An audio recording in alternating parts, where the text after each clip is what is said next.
अस्सलाम वालेकुम नौमान भाई, कैसे हैं आप? अच्छा, पहला सेशन आपसे रहा कि इलेक्ट्रिक के हवाले से आपने बड़े आसान तरीके से ये मामला हमें समझाया। उम्मीद है कि हमारे नाज़रीन को भी मामला समझ आ जाएगा। अब बात करते हैं फेक न्यूज़ की। पाकिस्तान तहरीक इंसाफ की जब से हुकूमत बनी है, हुकूमत में आने से पहले तो ये मामला चलते ही रहे। क्या क्या स्कैंडल बनाए गए, फैब्रिकेटेड मामला बनाए गए, वीडियोज़ बनी, इश्तिहारात बनाए गए, क्या क्या रहा। वो तो खैर किस्सा छोड़िए। लेकिन हुकूमत में आने के बाद ये झूठी खबरें, फेक न्यूज़ जो हैं, इनके ये समझें कि जैसे जंगल की तरह उगाई हैं। और हमारी हुकूमत के जो तर्जुमान हैं उनकी तरफ से इस पर सख्ती नहीं की गई। जो मौजूद इदारा है पैमरा का, वो इदारा अगर कोई नोटिफिकेशन जारी करता है तो या तो मामूली से जुर्माना करके मामला ख़त्म कर दिया जाता है, या महज इंतबाह करके वो मसला रह जाता है। सोशल मीडिया के जो वॉलंटियर्स हैं, जो रज़ाकार हैं, वो अपनी मदद आपके तहत ये मुकदमा लड़ते हैं, उन झूठी खबरों के पीछे छुपी हुई सच्चाई सामने लाते हैं या उसको काउंटर करने की कोशिश करते हैं। पार्टी की सतह पे और हुकूमत की सतह पे इन खबरों को काउंटर करने का कोई मामला सामने नहीं आया, माँ सिवाय एक ट्विटर अकाउंट के जो फेक न्यूज़ अलर्ट के नाम से गालिबन बनाया गया, जिसमें 2 या 3 दिन के बाद एक पोस्ट कर दी जाती कि फला खबर जी झूठी है। इस अरसे में वो झूठी खबर जो है अच्छा खासा नुकसान कर चुकी होती है। क्या कहते हैं आप इस बारे में? देखें, फेक न्यूज़, कोई भी बैड न्यूज़, फेक न्यूज़, इसकी हाइप बहुत तेज़ होती है। आपको पता है ना, इस वक्त खान साहब के अगेंस्ट और तमाम पार्टियां इस वक्त पाकिस्तान दुश्मनी, पाक फौज और खान साहब के खिलाफ इंतहा की हद तक है, क्योंकि खान साहब का रहना इनको बर्दाश्त नहीं है। और फिर खान साहब के साथ पाक फौज, जो कि पाकिस्तान को मतलब बचा कर चलती, पाक फौज से बड़ा मतलब हिमायती तो इस वक्त हुकूमत का कोई भी नहीं हो सकता। पाक फौज वैसे तो पाक फौज हर हुकूमत की हिमायती होती है, पाक फौज पाकिस्तान की हिमायती है, खान साहब की नहीं है। वो बिल्कुल इल्ज़ाम लगता है उसके ऊपर, ऐसा नहीं है। वो नवाज शरीफ की गवर्नमेंट को भी आप देखें ना, 5 साल पूरे मिले ना, बहुत बुरे हालात थे, लेकिन 5 साल पूरे मिले। पाक फौज में कोई इंटरफेयर नहीं करा। पाक फौज पे एक तो ये बदनामी जो लगती है ना कि ये भी इमरान खान के पीछे, ये एक बहुत ही छिचोरापन मेरी नज़र में है कि पाक फौज का इसमें कोई किरदार नहीं होता है।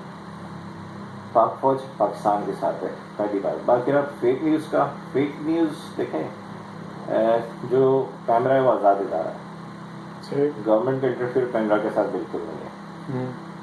कैमरा का जो भी इस वक्त सरबराह है, गवर्नमेंट उसको हटा भी नहीं सकती, क्योंकि आपकी अदलिया उसको हटाने नहीं देती। किसी भी इदारे की, PIA का भी आप देख चुके हैं, एक दो और भी वफाकी मुतसिब का भी देख चुके हैं कि हटाया तो सुप्रीम कोर्ट ने बहाल कर दिया सबको। तो इसी तरह पैमरा का भी है। पैमरा फिलहाल जो भी सरबराह है उसका, वो एक्शन नहीं लेता।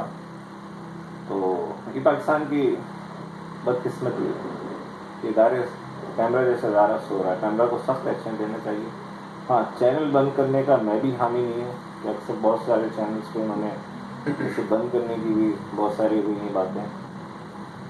आप उस चैनल पर और उस खबर को देने वाले पर अगर भारी जुर्माने करेंगे ना, अलग अलग, खाली ये नहीं कि आपने चैनल को जो है वो कर दिया जुर्माना, नहीं, आप चैनल के साथ उस बंदे को भी जुर्माना करें जिसकी तवज्जुह से वो खबर चैनल की जीनत बनी, क्योंकि चैनल किसी न किसी सोर्स से वो खबर चलाता है।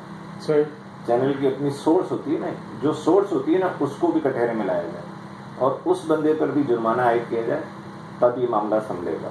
खाली चैनल पे जुर्माना 5 लाख 10 लाख, चैनल पे भारी जुर्माने होने चाहिए। और जिस बंदे के तवज्जुह से जो सोर्स बनता है उस खबर की, उस पर भी भारी जुर्माना, अलग अलग जुर्माने होने चाहिए, तब जाके ये फेक न्यूज़ का सिलसिला रुक सकता है। इस वक्त गवर्नमेंट के, वफाकी गवर्नमेंट के खिलाफ एक महाज तो बना हुआ है, पीपल्स पार्टी, से लेकर जो चिन्नी चोर पार्टियां मैं कहता हूँ उनको, जिनकी सीधे ही एक आध सीट जीतते हैं वो, उनकी कोशिश ये है कि ये सिस्टम जिसको चोर, जिस सिस्टम में चोरों को और डाकुओं को और कातिलों को बहुत बेनिफिट्स हैं, ये चलता रहे, क्योंकि उनकी याशी लगी पड़ी है। तो वो कभी भी नहीं चाहेंगे ये सिस्टम चेंज हो। उसमें फेक न्यूज़ आती है, कभी कोई न्यूज़ आ जाती है, कभी कोई न्यूज़ आ जाती है। अभी सब पाकिस्तान के मुआशी हालात बहुत अच्छे जा रहे हैं, लेकिन आप देखते हैं अक्सर खासकर नून लीग वाले वो उसको उल्टा बता रहे होते हैं। सही, ऐसा नहीं होना चाहिए। अब उनको भी सोचना चाहिए, नून लीग वालों को भी। अब साफ़ी हजरात भी हैं इसमें बहुत सारे। मैंने अंसार अब्बासी की एक ट्वीट देखी थी, मैंने बोला कि पासपोर्ट के हवाले से कि हमने तो सुना था पासपोर्ट बहुत वैल्यूएबल होगा, यहाँ तो इथियोपिया ने, अब उन्होंने दो चीज़ों को मिला दिया। सही, पासपोर्ट की वैल्यू और PIA की फ़्लाइट्स को अगर इथियोपिया ने रोक दिया है, तो भाई अगर सच बता दिया गवर्नमेंट ने तो ये तो अच्छी बात है ना कि आपके जाली डिग्री वाले पायलट्स हैं, उनका क्या गलत किया बताना, बिल्कुल दुरुस्त अमल है। ऐसे ही होगा ना कि अगर आप उनको मंजर आम पे लाएंगे, पब्लिक करेंगे, तो ये मामला सीधे होंगे। जबकि पासपोर्ट के मामला में 5 दर्जे तरक्की हुई है, 6 दर्जे तरक्की हुई है। तो पासपोर्ट से इसका लेना देना तो कोई भी नहीं था, लेकिन अंसार अब्बासी ने ऐसा गड़बड़ कर दिया उसको कि उसको जैसे पासपोर्ट आपका करके नहीं, भाई पासपोर्ट तो 6 दर्जे ऊपर गया है, आपकी हर चीज़ तो ऊपर जा रही है, आपकी स्टॉक ऊपर जा रही है। कहाँ है साथी जो चीखते थे जी 1000 पॉइंट गिर गई है, 100 पॉइंट गिर गई है, 150 पॉइंट गिर गई। आज स्टॉक की कोई खबर कोई चैनल चलाता है? अच्छी खबरें कोई चैनल देता है? नहीं देता। जहाँ गवर्नमेंट को बेनिफिट होता है, जो गवर्नमेंट की शाबाश बनती है, कोई भी चैनल ये काम करने को तैयार नहीं।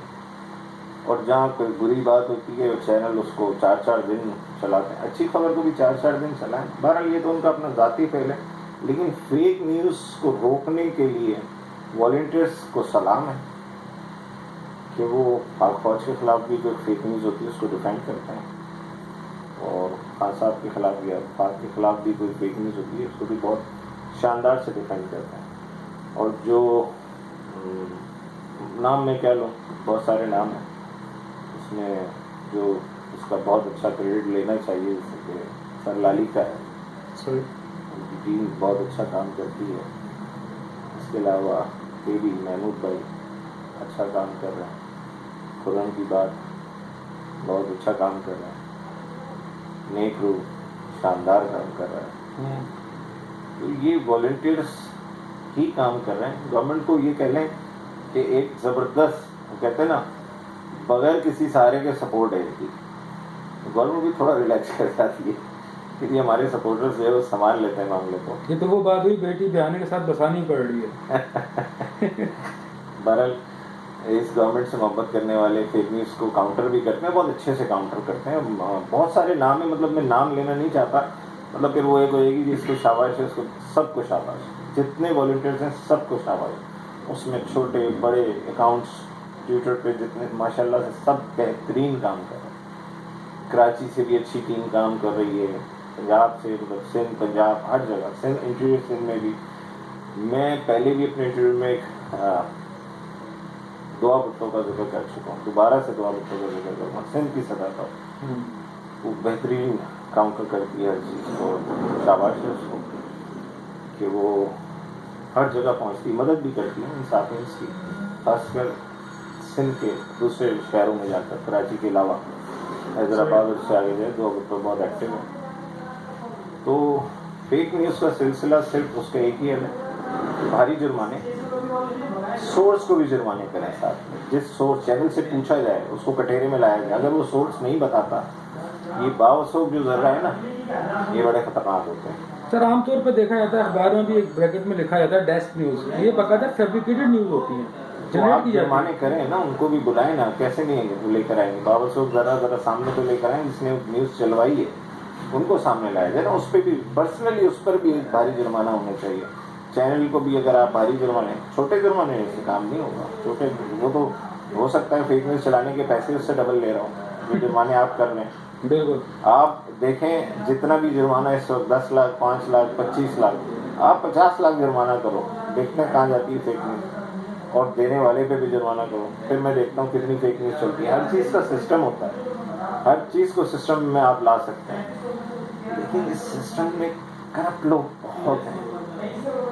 हाँ साहब, बहुत अच्छा काम कर रही है वफाकी गवर्नमेंट, इस पर नहीं कह सकता। फेक न्यूज़ को रोकने के लिए बस इनको जुर्माने भारी करने पड़े, क्योंकि ये फेक न्यूज़ रुकेगा इसी तरीके से। बाकी चैनल को बंद करने में ये अक्लमंदी नहीं है। चैनल से बहुत सारे लोग मुतासर हो जाते हैं बंद करने से, और ये अक्लमंदी की बात नहीं होती। अच्छा, ये फैसला भी तो पैमरा का था, लाइसेंस जो उनका मंसूख करने का आ गया। वो तो खैर एक इशू दूसरा था, वो फेक न्यूज़ तो नहीं था उसके ऊपर। लेकिन हमारे यहाँ उसे फैब्रिकेट करके ये बताया गया जी ये जुल्म हुआ जी खबर की वजह से, जबकि मामला ये था कि वो लाइसेंस जो है एंटरटेनमेंट का लिया हुआ था, वो चला रहे करंट अफेयर के प्रोग्राम चला रहे, मामला ये था। उन्होंने एक मेरी इत्तला के मुताबिक उन्होंने एक एप्लीकेशन दी हुई है, वो कैमरा का काम है कि वो उसे रोके या उसको लाइसेंस दे दे भाई। ये तो कैमरा का काम है। कैमरा उस चैनल को, जब उसने एप्लीकेशन अगर पहले दी हुई है तो कैमरा उसको सुन ले या रद्द कर दे, उसकी दरखास्त को रद्द कर दे, बात खत्म हो जाएगी। चैनल बंद करना करने के लिए भारी जुर्माने, कौमी खजाना भरेगा ना। 2 फेक न्यूज़ लगाओ जुर्माना, आपको तो बैठे बैठाए रेवेन्यू आ रहा है आपके पास फेक न्यूज़ के हवाले से। जो फेक न्यूज़ है भारी जुर्माना, छोटा जुर्माना है। मुमकिन है जो हमारी झूठी खबरें फैलाने वाली तंजीमें हैं, मैं लफ्ज़ साफत इस्तेमाल नहीं कर रहा हूँ, मुमकिन है कि हुकूमत के बुग़्ज़ में वो झूठी खबरें देना ख़त्म कर दें कि इस तरह हुकूमत को फ़ायदा ना हो जाए। कहीं फ़ायदा हो सकता है ना, मैंने कहा ना कि भारी जुर्माने करे, आपका रेवेन्यू का मुंह खुल जाएगा। जो फेक न्यूज़ देता है सोर्स को भी पकड़ना होगा कि सोर्स कौन सी थी। आप पैमरा ने वो छोटे जुर्माने कर देते, 5 लाख 10 लाख 20 लाख, ये जुर्माने नहीं भाई। जहाँ 25 लाख कर रहे हो 50 लाख कर दो उसे। और जो सोर्स वाला है ना, उसको पर्सनली जो है ना, उसके ऊपर भी 20-25 लाख का जुर्माना कर दो, फेक न्यूज़ ऑटोमेटिकली बन जाएगी। जजेस के खिलाफ फेक न्यूज़ आती है, आर्मी के खिलाफ फेक न्यूज़ आती है, सियासतदानों के खिलाफ भी आती है। सारे सियासतदान भी बुरे नहीं, अच्छे सियासतदान भी हैं, कुछ बेचारे कटालाइन हो जाता है सच्चाई की वजह से। लेकिन फेक न्यूज़ का एक ही हाल है, भारी जुर्माना, सोर्स को भी जुर्माना, चैनल को भी जुर्माना। ये मसला खुद ब खुद हल हो जाएगा। बहुत शुक्रिया नौमान भाई, आपसे गुफ्तगू